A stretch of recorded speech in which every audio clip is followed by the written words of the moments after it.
siang, Bu. Ya. Saya di sini akan memberikan konseling ya, Bu, sesuai dengan janji kita kemarin.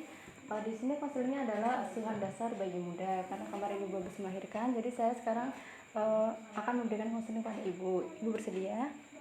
Bersedia. Baik, yang pertama adalah untuk pencegahan infeksi.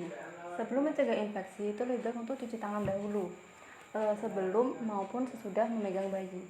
Nah, di sini untuk mencegah infeksi, Ibu juga harus membersihkan tali pusat bayi. Setelah itu memandikan bayi maksimal 2 kali sehari dan juga hindari dari penyakit. Hindari dari penyakit ini adalah ketika ada orang yang sakit, bayi itu jangan didekatkan dengan orang yang sakit tersebut agar tidak tertular penyakitnya.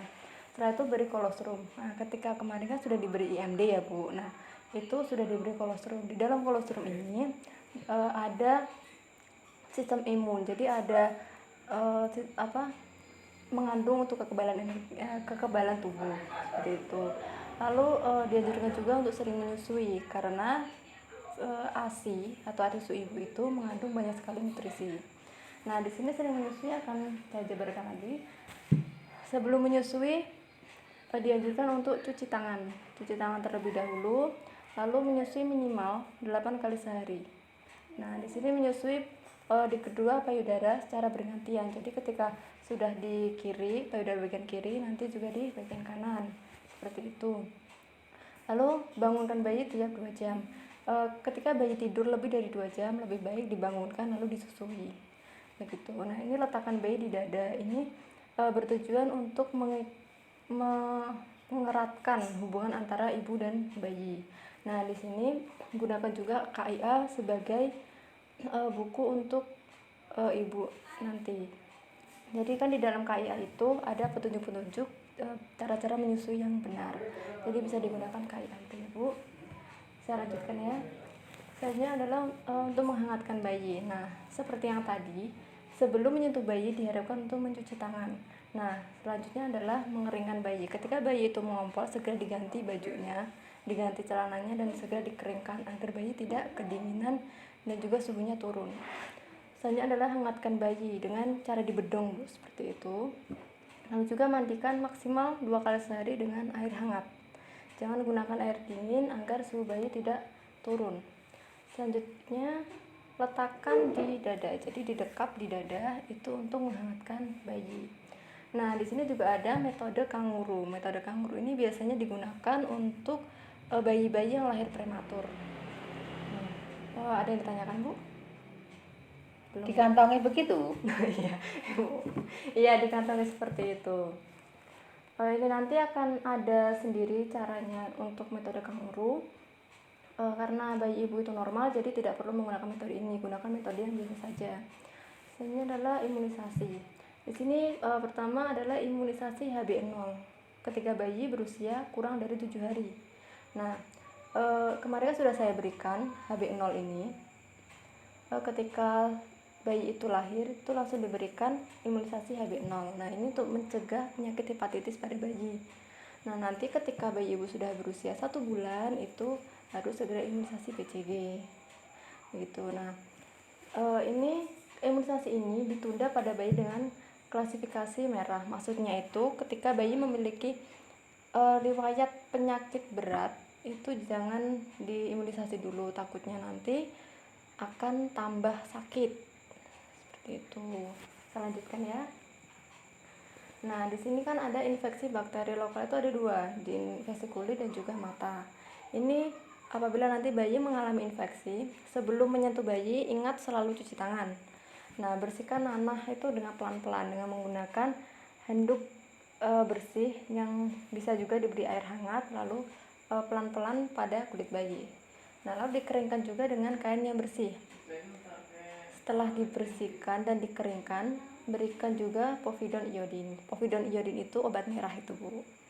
Nah, obat merah. Kita lanjutkan ya. Nah, di sini adalah mengatasi luka di mulut. Kadang ada luka di mulut pada bayi. Sebelum menyentuh bayi ingat selalu cuci tangan. Nah, bersihkan dengan ujung jari. Usahakan dengan jari yang paling kecil agar bayi tidak merasa tidak nyaman seperti itu. Nah, membersihkannya ini bisa dilapisi dengan kain kain yang bersih, terus itu lalu dimasukkan ke mulut bayi, dibersihkan. Di sini tetesi juga 1 ml suspensi nistazid. Nah, ini sesuai dengan petunjuk dokter. Nanti apabila ada luka pada mulut bayi itu nanti akan diberikan resep oleh dokter. Selanjutnya adalah untuk mengatasi infeksi mata. Cuci tangan dulu, lalu bersihkan mata 3 kali sehari. Caranya adalah dari pinggir sini ke bagian dalam, begitu.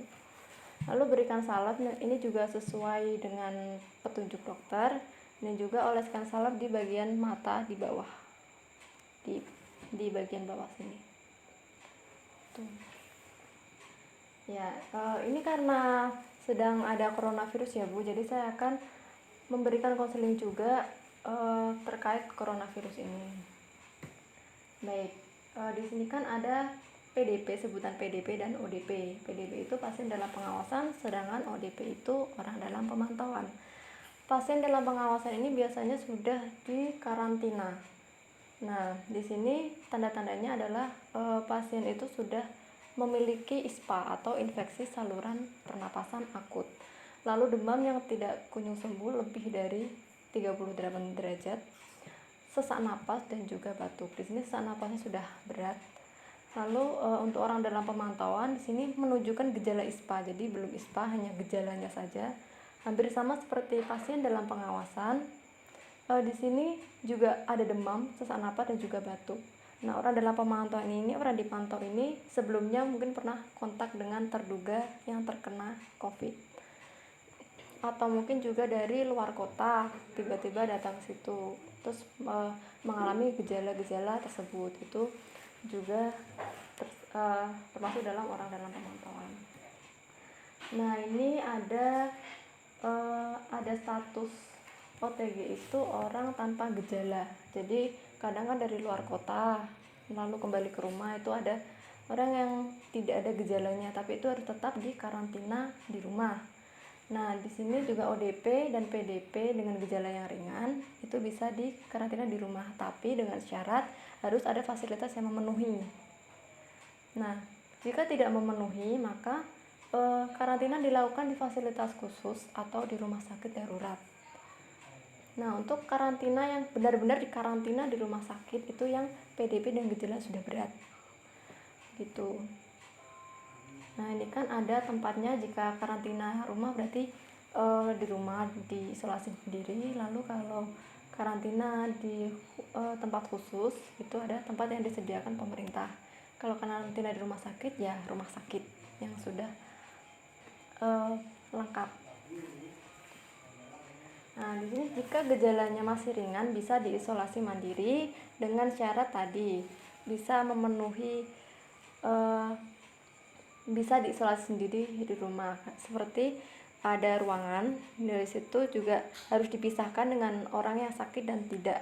Jadi orang yang ada gejala ringan harus dipisahkan, kamar mandi, alat makan itu juga tidak boleh dicampur, harus dia sendiri. Nah, untuk gejala berat harus segera rujuk ke rumah sakit, jangan ditunda-tunda. Jadi jika memang ada gejala langsung rujuk ke rumah sakit, seperti itu. Baik, Bu, sudah selesai tuh konselingnya. Ya, terima kasih ya Bu Fida. Ya, sama-sama Bu. Terima kasih.